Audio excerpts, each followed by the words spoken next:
Hello' everyone, চিত্ৰাচিছ কিচেনলৈ সকলোকে স্বাগতম জনাইছোঁ। আজি কি বনাব গৈ আছোঁ দেখি চাগে গমেই পাইছে। আজি একেবাৰে সহজতে ঘৰতে বনাব পৰা গজাৰ ৰেচিপি এটা লৈ আহিছোঁ।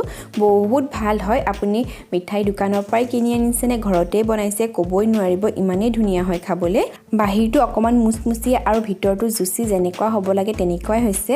একদম পাৰফেক্ট হৈছিলে। ট্ৰাই কৰি চাবচোন ৰেচিপিটো এবাৰ। তেতিয়াহ'লে দেৰি নকৰি আজি ৰেচিপিটোলৈ আগবাঢ়োঁ ব'লক। প্ৰথমে মই চাহ খোৱা কাপেৰে 1/2 কাপ ময়দা লৈছোঁ।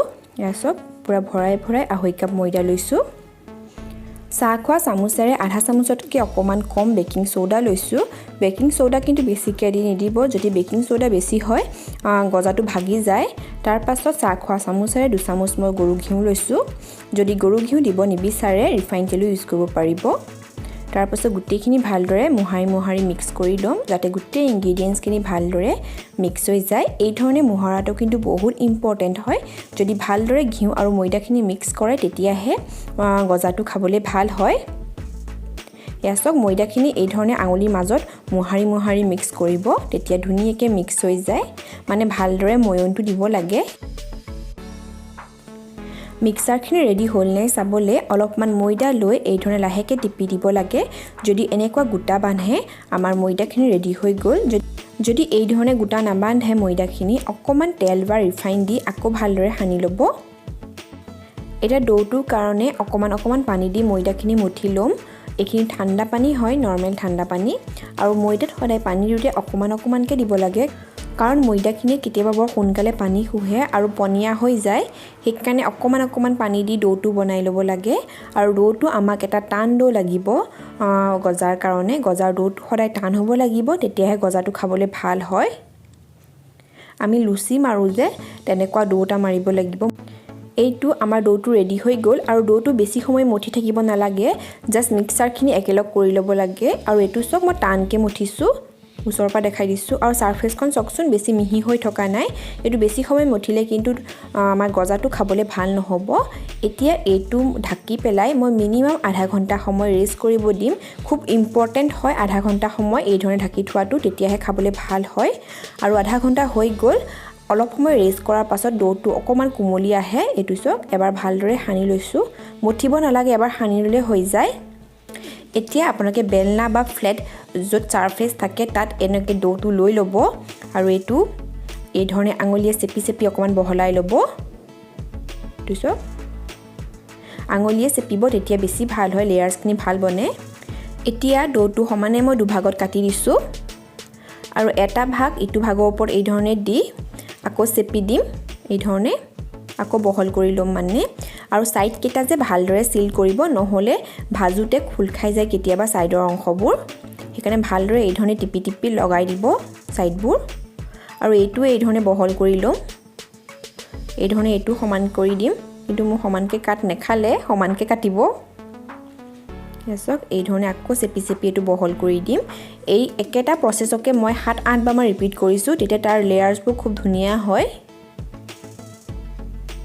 চাওক এই ধৰণে কৰিব।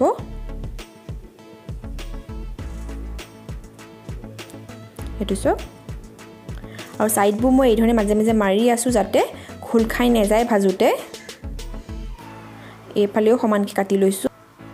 আৰু চাওক কাটি দিয়াৰ পাছত ইয়াৰ মাজতে লেয়াৰ্ছ বনিছে আৰু মাজতে ফুটা নিচিনা আছে। এই ধৰণে ফুটা নিচিনা হ'লে গম পাব আপোনাৰ ময়দাখিনি পাৰফেক্ট হৈছে আৰু গজা ভাল হ'বই। তাৰপিছত আকৌ এবাৰ মই কৰি লৈছোঁ এই ধৰণে। 7-8 বাৰমান কৰিব, হৈ যাব। খালি বেলনাৰে কামটো নকৰিব, হাতেৰে কৰিব। এইটো আমাৰ হৈ গ'ল। মই ছাইডবোৰ এই ধৰণে মাৰি দিছোঁ, যাতে একেবাৰে চিল হৈ যায়। যিমান পাৰোঁ সিমান চিল কৰিবলৈ ট্ৰাই কৰিছোঁ। এইটো এতিয়া সমানে কাটি ল'ম। প্ৰথমে মাজেদি কাটি লৈছোঁ।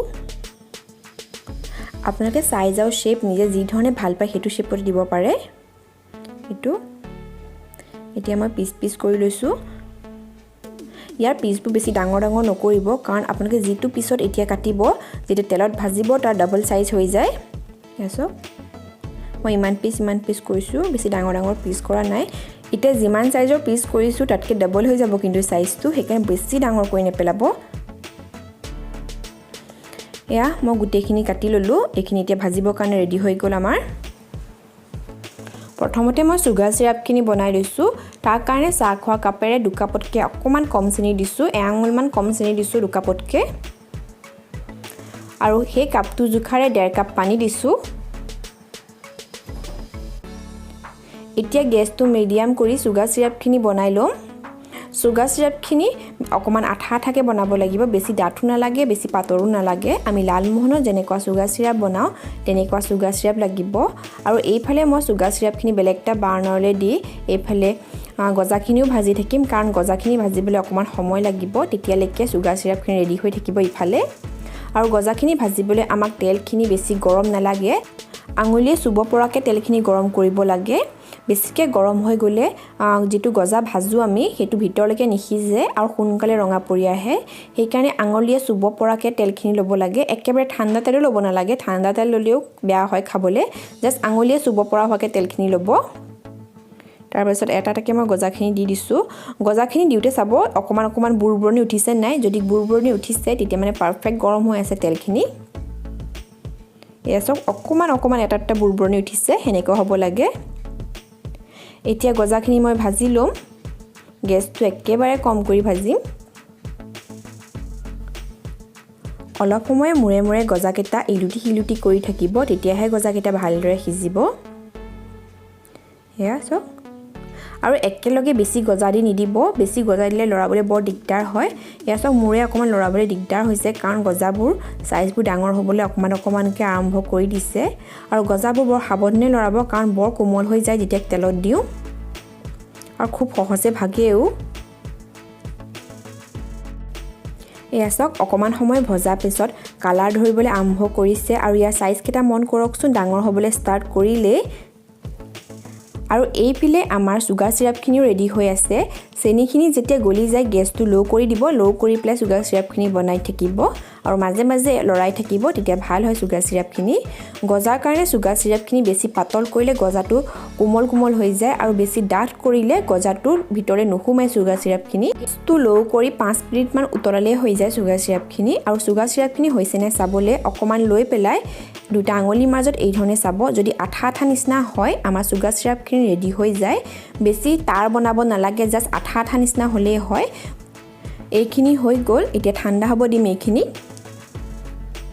আৰু এইফালে গজাকেটাও ভাজি আছো আৰু সাইজটো চকচোন কিমান ডাঙৰ হৈ গৈছে সেইকাৰণে একেলগে বহুত দি নিদিব আৰু এয়া আমাৰ গজাকেটা ভজা হৈ গৈছে কালাৰটো ধুনিয়া গোল্ডেন ব্ৰাউনটা আহিলে আৰু গজাখিনি ভাজিবলৈ মোৰ 30 মিনিট সময় লাগিছে গেছৰ সৰু বাৰ্নাৰটোত ভাজিছো আৰু একেবাৰে কম জুইত ভাজিছো আৰু 30 মিনিট সময় লাগিছে মোৰ গজাখিনি এই ধৰণে তেলপা টুকি লব আৰু তেলপা টুকি ডাইৰেক্ট সুগাৰ সিৰাপত দিব কেৰাহি পা উঠাই ডাইৰেক্ট সুগাৰ সিৰাপত দি দিব মুঠতে তেতিয়াহে গজাকেটা বঢ়িয়া হয় একদম সুগাৰ সিৰাপ ভিতৰলৈকে এবজৰ্ব কৰি লয় আৰু সুগাৰ সিৰাপখিনি ঠাণ্ডা হৈ গলে একো কথা নাই গজাকেটা গৰম হ'ব লাগে মুঠতে আৰু সুগাৰ সিৰাপত গজাকেটা মাত্ৰ 1 মিনিট সময়হে থব লাগে তাতকৈ বেছি সময় নথব তাতকৈ বেছি সময় থলে গজাকেটা কোমল হৈ যাব আৰু খাই ভাল নালাগিব